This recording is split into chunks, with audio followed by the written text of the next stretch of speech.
Welcome back to Taking the Pulse, a healthcare and life sciences podcast. I'm Lynnsey Baker, and I'm joined by Maynard Nexsen attorney Lauren DeMoss. Lauren, good to be with you today. Great. Thanks so much, Lynnsey. Happy to be here. Well, today's guest, joining Lauren and myself, is a nationally recognized leader in nursing innovation and analytics-driven workforce transformation. We're talking about Dr. Ecoee Rooney. She is the Chief Nursing Officer at Indicator Sciences, where she spearheads the clinical vision behind CareEffects. That is a platform that is empowering nurse leaders with objective, data-driven insights to proactively address nursing burnout, turnover risk, and workload imbalances. She's also the founder of HC Mentor Link. That's a tech-enabled mentorship initiative advancing the sustainability of the nursing profession. Well, Dr. Rooney, you have 2 decades of healthcare leadership. You recently led Indicator Sciences to national recognition, earning an honorable mention in the 2025 ANA Innovation Awards for the CareEffects platform groundbreaking contributions to nurse retention. So let's all give you a round of applause, because I feel like nursing shortages, nursing burnout, traveling nurses, these are things that are now in our daily discussions, especially in a post-COVID world. So thank you for all of your contributions in this important leadership role to your profession. So let's dive in deep. Dr. Rooney, again, can we start by discussing the problem that Indicator Sciences really works to address, which is the serious nature of nursing burnout and turnover today? And, you know, we've been post-COVID a few years. Is it still at a peak level? Are you seeing it get any better? Give us a lay of the land.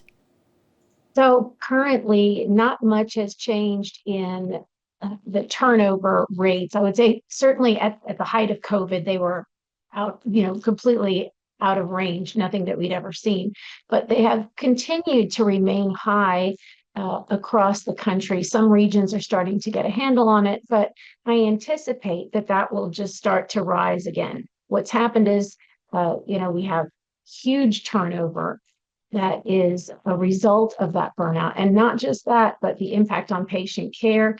And it costs hospitals about $6 million a year, each hospital, addressing this problem.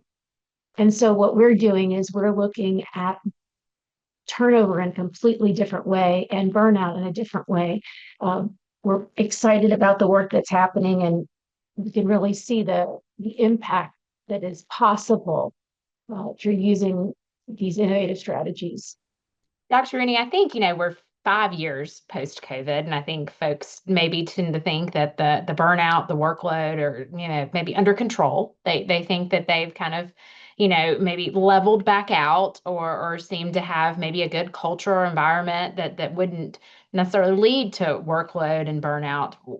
The data, though, it sounds like it says otherwise. I mean, these hospitals that think maybe that we've got things under control, what are your recommendations for them? And what should the data be telling them?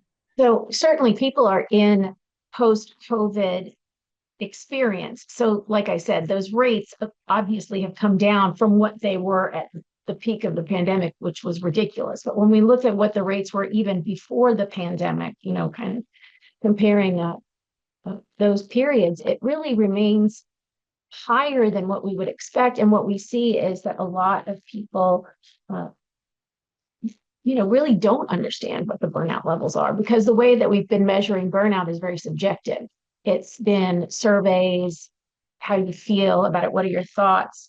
And so this really created an opportunity for us to look at what objective measures could exist, what ways could we use the data that we already have to create information that the nurse leaders can then use to recognize those folks who they need to support.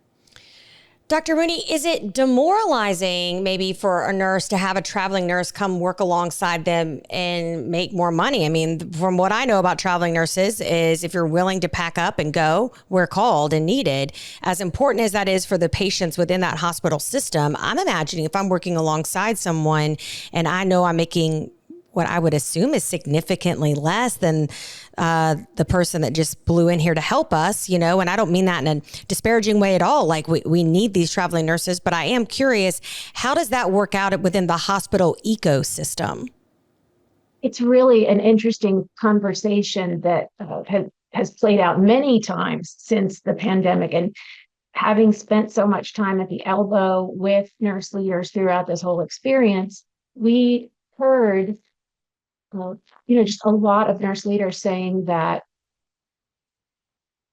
the nurses were, saying exactly that. They were comparing themselves to each other and getting upset about the types of assignments they were receiving. They felt that the balance of the workload wasn't even. So how could we look at this and see, when it's just a perception, I feel like the workload is not balanced, but how could I express that? So, it's exciting that we have used, again, clinical data to be able to identify workload imbalances, to be able to say, is this actually true? Is this perception true, or is it just a perception? And so a lot of these hunches that we've had, we think that this is what it is, can actually play out in our data and help us better understand those people who are traveling.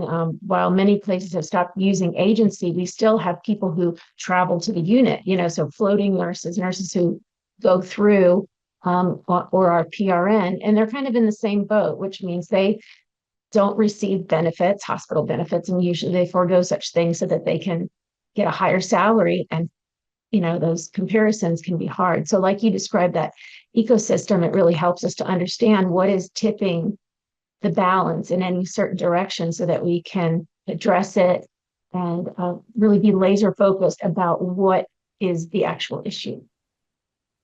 Dr. Rooney, you mentioned nursing leaders, and part of looking at the unit as a whole. How important is it for them to have buy-in, for them to be aware of kind of what's going on, just, on their unit, bigger picture, communication? It just seems like they have a very pivotal role in this kind of whole issue.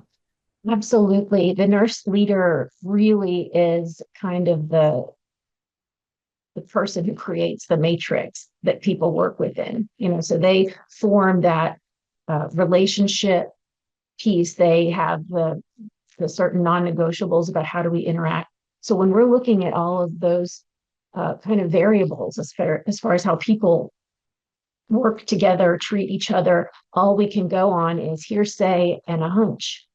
There's not much so a lot of leaders spend a lot of time in their offices listening to employees who are concerned about this person's performance, or I just followed this nurse, and then they might hear it from 3 people, but generally when one person's speaking up to the leader, there are like 5 people behind them that are going, you go tell them now. Exactly. So we know that the problem is probably a little bigger than we could imagine, but what we do understand is that this kind of cuts through all of that noise. Do you think that the nature of the job, the nonstop nature of how that job goes across very long hours and very high stress situations, do those barriers create a problem with intervention? Like for someone, the leader at the 10,000 foot view, to say, hey, let's do an assessment. We might have an ecosystem problem here. Is it just like maybe that's a thought and it runs right back out their brain because someone's coding in the room next door type thing? Well, absolutely. So I guess to repeat your question, to be clear, the question is, how are leaders already using? Well, I'm wondering, is the job itself what's creating maybe a barrier to intervention, just because the high stress nature of the job? Like how are we able to say find time in your day to address this? Absolutely. So, and the thing is, we always say, put your people first. Put your time on your people, invest in your people, and everything else falls into place. Well, a lot of times the leaders are putting what they believe is the effort that they should put in, but they don't know. So I'll give you an example. I remember as an operational leader, I would receive my reports of my surveys, kind of the survey data of my team. How engaged are they? Are they doing okay? Do they understand their role? All of those types of things. And so I would receive the report, and it would say 2 of your employees, or in other words, a certain percentage of your employees are having difficulty with role clarity. Okay, who? How can I help them? But the interventions have to be really large and sweeping for the whole unit, right? When it's just using anonymous survey data, I don't know who needs what, right? But with a very granular look at just observing their performance through their clinical data and this high-powered kind of machine modeling that we use to arrive at these indicators, it is unbelievable the ability for nurse leaders to spend so much less time on probably some of these huge consuming problems like interpersonal stuff. And so that can be really helpful to be able to hear the report and then have laser focused interventions. And I do want to just say one more thing about that. I think the interventions part is also a scary part, because if I ask a leader, do you feel comfortable having a critical conversation with someone? I've asked it in classes before, I've asked it at conventions, just to people passing. And a lot of people say, I do not feel comfortable doing that. And those are nurse leaders who don't feel comfortable.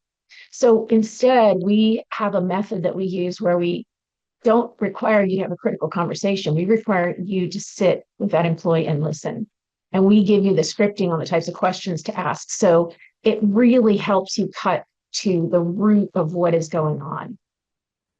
Now, Dr. Rooney, switching gears just a little bit, I want to talk just about CareEffects and the platform. I mean, it's an award-winning platform, as Lynnsey said at the beginning. And so I'm curious how it's different from other workforce analytics platforms. What makes it unique and obviously incredibly effective?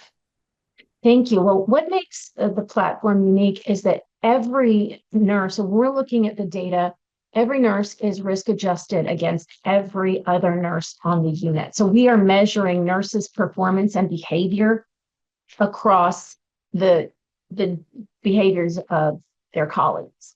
And so that really helps because it levels the playing field. It eliminates any bias, which is something that I think is really important for leaders to have some kind of a method to check themselves.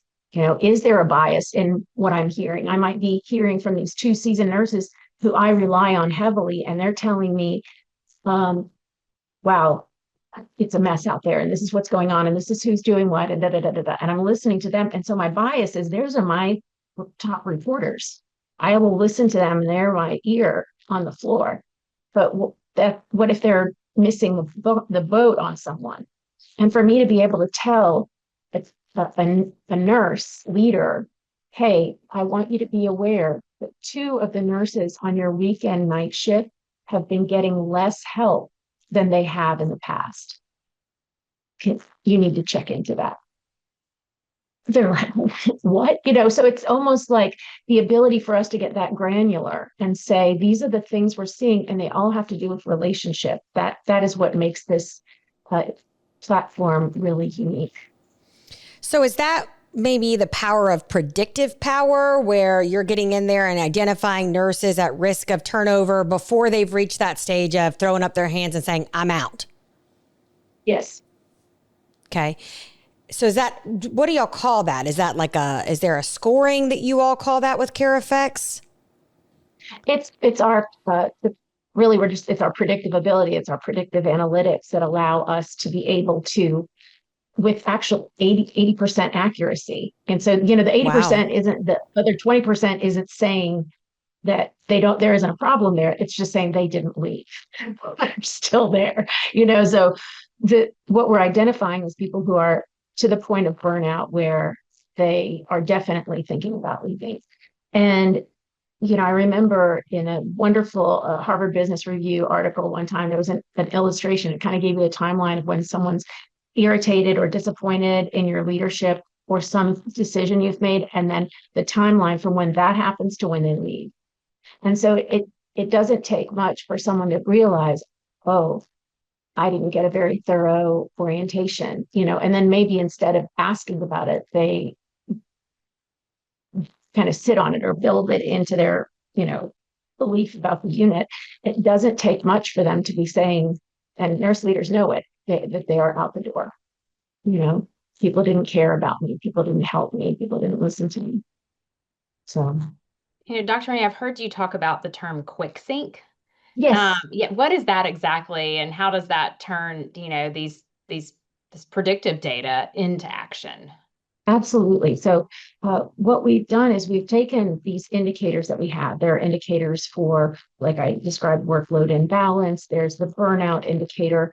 There are indicators, other ones that we, have recognized. There's certain clinical behaviors that lead to burnout or that are very much aligned with burnout. When we see someone doing this during their shift consistently, over 6 months, it's a trended behavior. It's not like one time. Then we say, oh, well, that trended behavior really speaks to burnout. And so we're able to use all of those tools and report them. We use a quick sync then to address the solutions, which are very quick, what we're calling a sync, but it's really a meeting. It's a mutual kind of exchange between the leader and the employee where the leader gets to ask questions. So they're not giving them the, listen, I heard you were doing this and, we need to talk about it, or, you really need to improve your practice, or you contaminated your blood culture. None of that stuff's happening during that meeting. It's just a very quick sync to see how things are going with the team, how things are going in the support they're receiving. And then if there's one of those indicators, we can ask questions specific to that. So we're not making assumptions. So for example, let's say someone shows up as having 250% helping above and beyond the rest of their team. So they're like helping with 250% above everybody else. And so we go to that person and do we want to say congratulations and thank you? You're so wonderful for helping that much. Or do we want to say, what is your experience of that? Our third-party vendors telling us you're helping 2.5 times as much as everybody else on your unit. Wow, how does that feel? Because they could say, oh, I love it.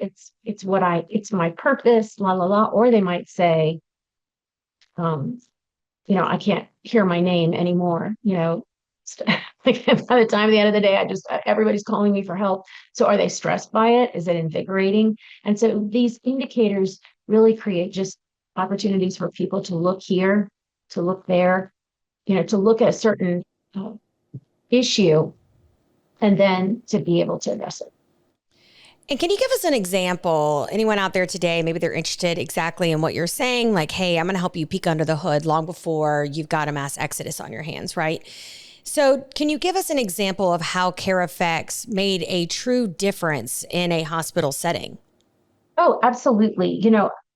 There are a number of different indicators that we've been able to identify as helpful to the model hospital that we've been working with.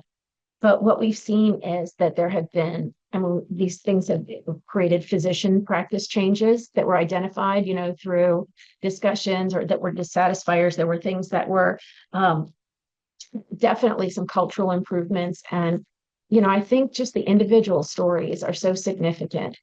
We decreased length of stay, certainly by 0.3% in a hospital. And that is huge because what it does is you're starting to eliminate those burnout behaviors and people become more efficient, more effective in their practice. And that actually shortens the length of the patient stay, which, is a huge cost savings to everybody. It doesn't just impact a hospital. It goes beyond that to the reimbursers and everybody, wins, but especially the patient.